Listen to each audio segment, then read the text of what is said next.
It was June 2nd, 1979. A stifling day, unlike today. Stifling heat, June 2nd, 1979. Warsaw, Poland.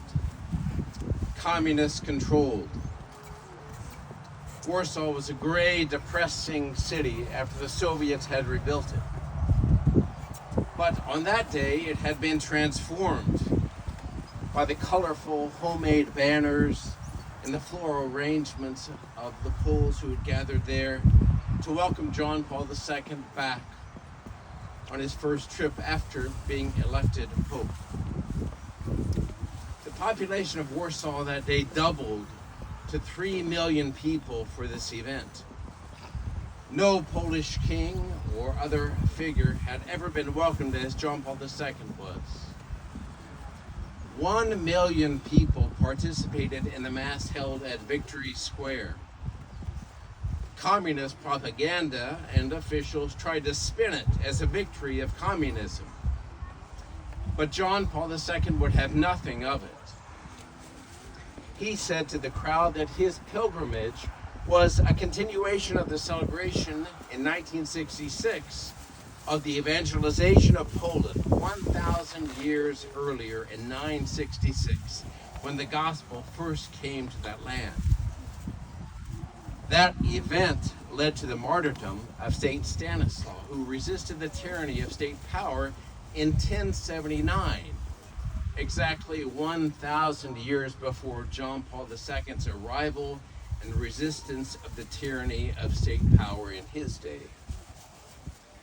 Polish people throughout history, John Paul II said, have borne witness to Jesus' death and resurrection in horrifying and brutal conditions. How many great duties and obligations arise from being the descendants of such courageous witnesses? Are we capable of them? He asked. And spontaneously from the crowd a rhythmic chant began, "We want God. We want God." Christ cannot be kept outside the history of man in any part of the globe, he said, in any longitude or latitude. The exclusion of Christ in the history of man is an act against man, precisely what the Soviets were trying to do. We want God came from the crowd. We want God in the family. We want God in the schools. We want God in books. We want God in workplaces. We want God. 1 million people chanted over and over again. And just as spontaneously, John Paul II prayed softly to God in reply, "So I ask you, let your Spirit descend. Let your Spirit descend and renew the face of the earth. This earth." It's a great story, isn't it? Ooh. And while it might seem far removed from our experience, I really think that we want God too. Don't you? On September 1st, 2016, our parish was established. Less than 6 weeks later, on October 9th, it was given the name, the patronage of John Paul II. People were drafted into the parish because of simply where they lived, being asked, like Abraham and John Paul II after him, to leave the familiar behind. Many failed to respond, or later decided to leave. But you answered the call, with some even electing to come from beyond our boundaries. We want God. We want God pounded in your hearts.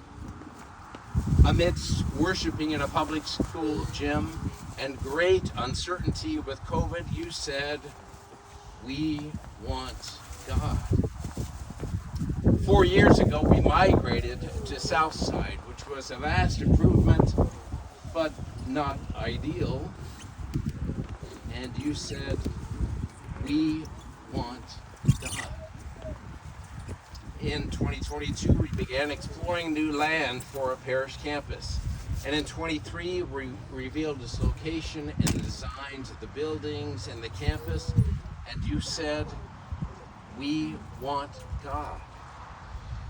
In October of that year, after considering parishioner presentations on our building projects, we asked the Archbishop for permission to buy, renovate, and begin a new Catholic school here and to build a new church over there, saying to him, we want God.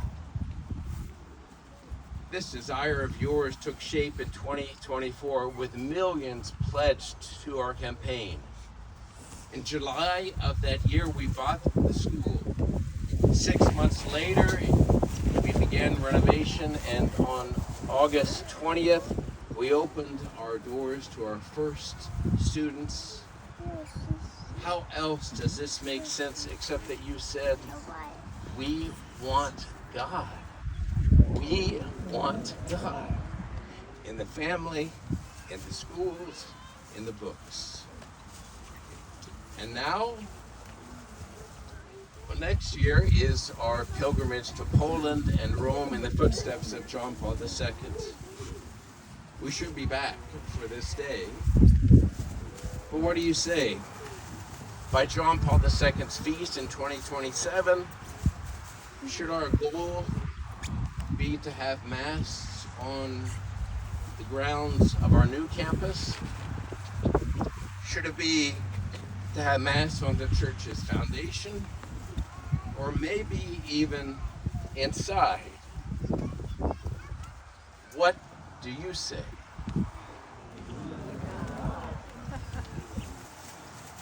Amen.